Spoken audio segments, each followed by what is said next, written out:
Hi guys, the Liberal Conservative here, back again with another video. So today, I want to talk about Nick Fuentes. And I want to start by saying this clearly, before anyone jumps to conclusions. This is not a hit piece, and it's not about smearing someone for clicks. This is about patterns, public behavior, and some questions that honestly I think are fair to ask.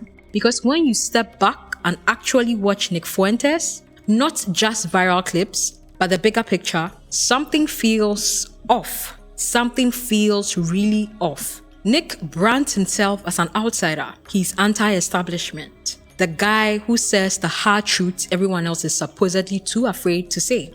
And I get why that resonates, especially with young people who feel angry, ignored, or burned out on politics. But here's the first thing that doesn't add up. He says he rejects the system, yet he's deeply invested in attention from inside it. He attacks conservative leaders non-stop, but still circles their platforms, their audience, and their outrage circles. He claims to hate mainstream politics, but clearly thrives on mainstream reactions. That is not really rebellion. That's dependence. Then there's how he talks. Nothing is ever said cleanly. It's always irony, sarcasm, I'm just joking, I'm just asking questions, or you're taking it out of context. And that's not accidental. It gives him cover. He can say something extreme, fire people up, and then retreat behind humor or ambiguity when there's a backlash. That kind of vagueness isn't random, it's strategic. And this brings me to something that makes a lot of people uncomfortable: his repeated use of racial rhetoric, often brushed off as jokes or trolling. Nick Fuentes has publicly referred to himself as a white nationalist. He's led chants like, "You will not replace us." He's framed America as a country that should explicitly prioritize white identity. He talks as if America is not a melting pot of people of different backgrounds, right? And these aren't accusations I'm making. These are things he himself has said on record, in speeches, and on live stream.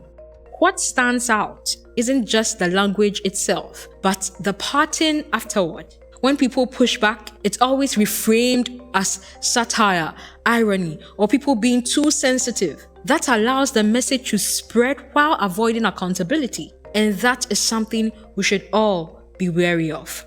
And it raises a real question. If these ideas aren't meant to be taken seriously, why then do they so consistently attract people who take them very seriously? Very seriously.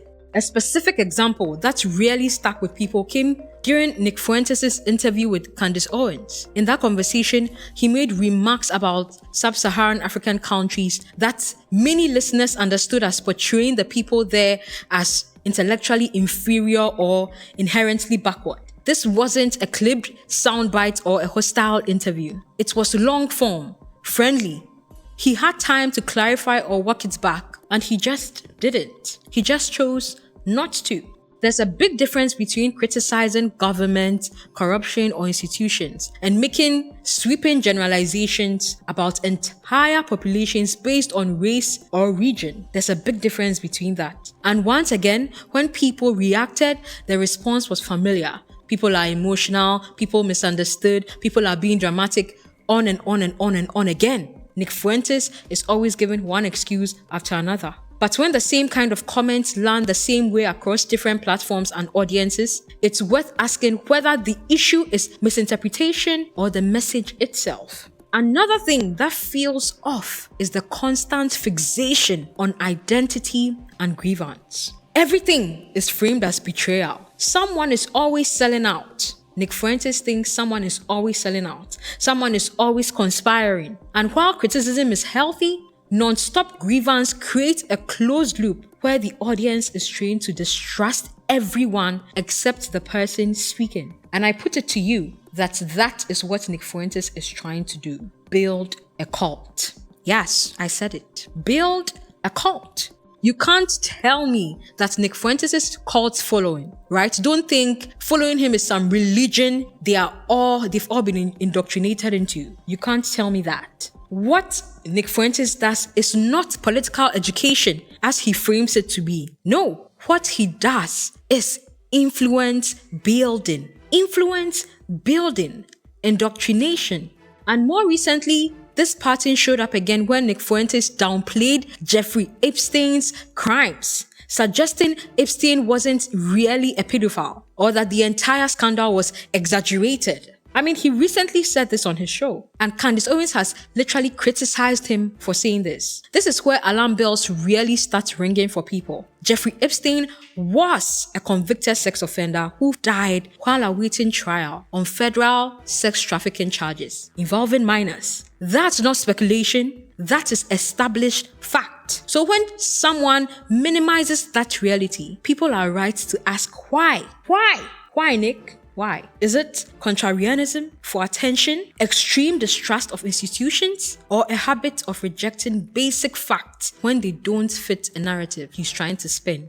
Whatever the motive, minimizing documented abuse, especially involving minors, isn't edgy commentary. It's just dangerous. It's plain dangerous. And then there's the audience. A large portion of Nick Fuentes' following is very young, very online, and very angry. Instead of challenging that anger or helping people channel it into something constructive, something beneficial, it often gets validated, sharpened, and redirected toward enemies. That should concern people on every side of the political spectrum. We are all aware that now almost everyone is online. We're all aware that now most people get their news straight from YouTube, straight from Twitter, right? People get their news on social media. They get their news from YouTube commentary pages more than even the traditional news itself, right? We're all aware that now millennials, Gen Zs, Gen Alphas are radically online. Always. And so every side of the political spectrum should be concerned that there are people who are buying into Nick Fuentes' ideologies. Yes, we should all be allowed to think for ourselves. I don't support a government trying to man what people are allowed to share on their platforms. No, that is not what I'm saying. But we should all be concerned. What also stands out is what's missing. Nick Fuentes just spews criticism. He never offers solutions. There's a lot of mockery, distraction, and scorched earth rhetoric, but very little responsibility, very little vision for building anything sustainable. When someone's entire platform is tearing down institutions, leaders, and norms without ever having to govern, lead, or be accountable, that deserves scrutiny. There's also a theory that floats around online that Nick Fuentes may be some kind of federal informant, or at least unusually protected. To be clear, there's no public proof of that, but the reason the theory exists is interesting. Despite openly extremist rhetoric, he's faced relatively light legal consequences compared to others in similar circles. He was in Washington, D.C. around January 6th, associated with figures who were later charged, yet he himself was not. Why? He's also predicted platform bans, crackdowns, and political shifts with unusual precision, which has led some people to wonder how he always seems to know when to pivot. And finally, his presence often fractures movement rather than builds them. He bends alliances, attacks potential allies, and destabilizes coalitions in ways that conveniently weaken organized opposition. Now, to some people, that may look less like rebellion and more like controlled demolition. Again, these are theories, not facts, but they persist because there are unanswered questions. So no, this isn't about silencing Nick Fuentes. It's about being honest. There's something off when outrage becomes the product, when bait rating becomes your business model. There's something off when irony becomes a shield. And there's something off when a movement feeds on alienation instead of resolving it. You don't have to agree with me, but I do think it's time people slow down, stop reacting emotionally, and actually paid attention. Because influence without accountability is always dangerous. Let me know what you think in the comments, but please be respectful. Do you see this the same way I do, or am I missing something? Let me know in the comments. If you found this video thoughtful or useful, hit the like button, subscribe, and share it so more people can find the conversation. I'll see you in the next video.